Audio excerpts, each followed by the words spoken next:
ìkà mà ní Zaliha yìí o, ọmọ orogún rẹ̀ ló fún ní ásíìdì mu. Ọwọ́ iléeṣẹ́ ọlọ́pàá Kaduna ti tẹ obìnrin kan Zaliha Shuaibu lórí ẹ̀sùn pé ó pa ọmọ orogún rẹ̀ tó jẹ́ ọmọ oṣù 3 péré. Abúlé Malari níjọba ìbílẹ̀ Soba nípínlẹ̀ Kaduna la gbọ́ pé ìṣẹ̀lẹ̀ ọ̀hún ti ṣẹlẹ̀ lọ́jọ́ 13 oṣù karùn-ún ọdún yìí nínú ilé tí gbogbo wọn ń gbé pẹ̀lú ọkọ wọn. Agbẹnusọ fún iléeṣẹ́ ọlọ́pàá ìpínlẹ̀ ọ̀hún Mashiu Hasan ṣàlàyé pé ṣe ni ìyá ọmọdékùnrin yìí Mariam Ibrahim tó jẹ́ orogún Zaliha tẹ ọmọ rẹ̀ sínú yàrá nígbà tó fẹ́ lọ wẹ̀.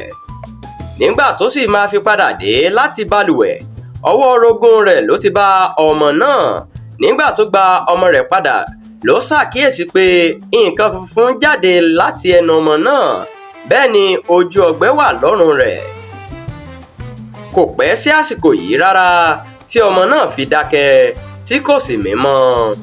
Nígbà tí ọ̀rọ̀ di ti ọlọ́pàá láṣìírí tú pé ásíìdì ni Zaliha dà sí lẹ́nu, ó sì ti ran àwọn ọlọ́pàá lọ́wọ́ nínú ìwádìí wọn báyìí.